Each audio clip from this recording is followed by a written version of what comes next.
Greetings.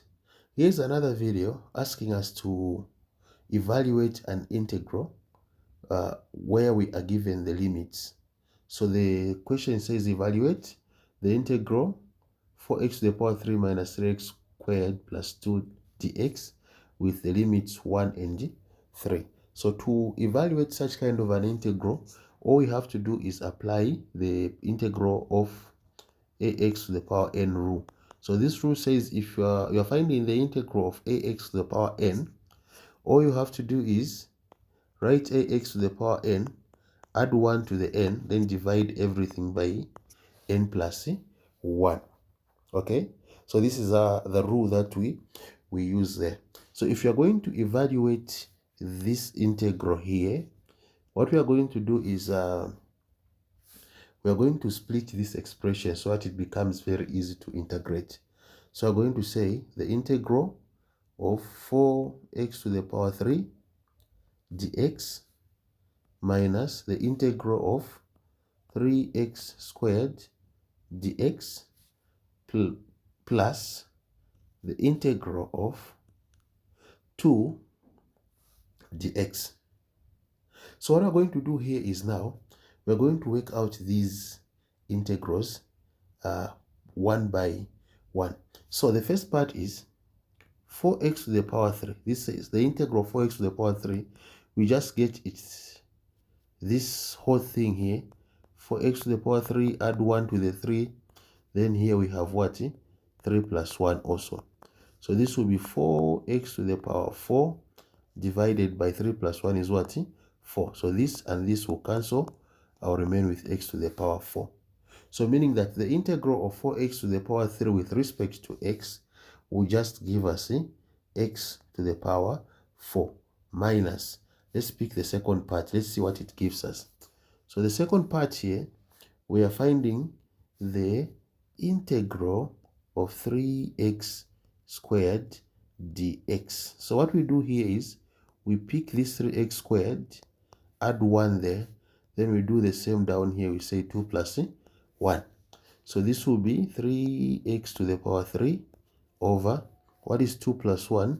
That is a 3. So this 3 will cancel that 3. Then we remain with x to the power 3 there. Is that okay? So meaning that the integral of 3x squared is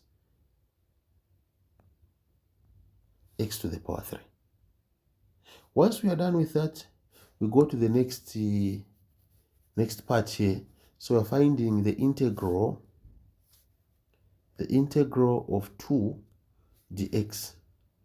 So since here we have a 2 and there's no variable there, we just have to put x there. You see that? We have to put x there because if you have a constant number like this one and there's no x showing in here, if there's no x showing here, it means that the x here is x to the power 0. So if you apply this rule here, what you're going to notice is that 2x to the power 0, x to the power 0 is 1. Any number to the power 0 is 1 according to indices. So 2 times 1 is just 2. That's why you are seeing this 2. So if I say plus 1 here, I also say 0 plus 1 here, I'm going to have what? 2x to the power 1 over 1, which is just 2x. So the integral of 2 dx is simply 2x. Is that okay? Now, once I'm done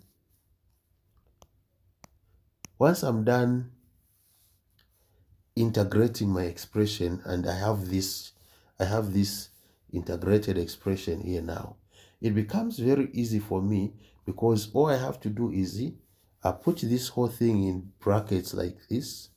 You see that? And then put my limits. Down here we have 1, up there we have a what? A 3. So with these limits now, I'll go ahead and find the first part, this upper limit here. So what I'll do is I'll get this upper limit, the 3, and replace it in where there's x in this what? New expression that we have here.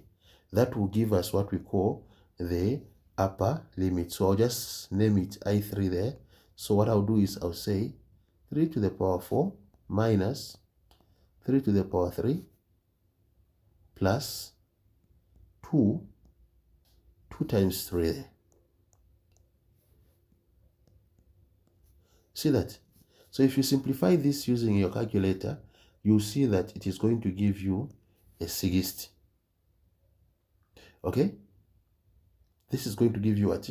60. Then I'll go ahead and find the next one. The lower limit is what? 1.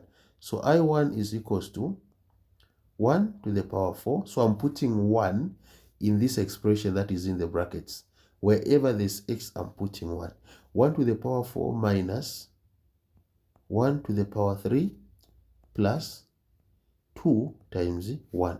So if you simplify this expression, you're going to observe that it is just going to give you a what? A 2. Okay? You can punch this in your calculator and work it out. You see that you're going to get a 2. 1 to the power 4 is 1. 1 to the power 3 is 1. 1 minus 1 is 0. 0 plus 2 times 1. 2 times 1 is 2. So 0 plus 2 is what? 2. Okay? So if you work out this, it will give you these values there.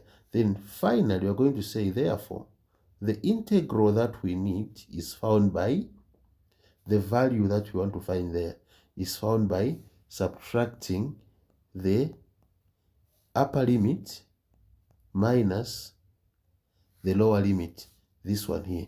So what do we get here?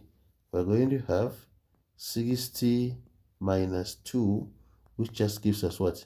58. Then we can go ahead and say units squared there. Units squared. So this basically is how we work out or evaluate an integral. This is how we evaluate an integral. First things first, apply this rule here. Use this rule here to integrate each part of the expression that you are given. Once you are able to integrate this here, you're going to get a new expression, which is this one here.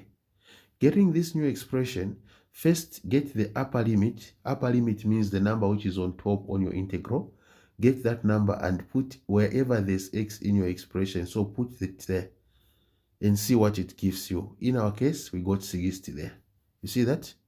Then get the same expression where there's x, replace again with the lower limit, which is what? 1. So once you simplify there, it is going to give you another number, which is what? A 2 there in our case. So this is the upper limit and the lower limit. Then now you're going to subtract the two numbers. Whatever you get is the answer that the examiner is looking for. I really appreciate your presence here and watching this video to the end. Please consider liking and subscribing to the channel. Thank you so much. I'll see you in the next video. All the best in your studies and preparations, whether you are preparing for the GCE exam or you are preparing for the grade 12 and grade 12 final exam. Thank you so much. Bye.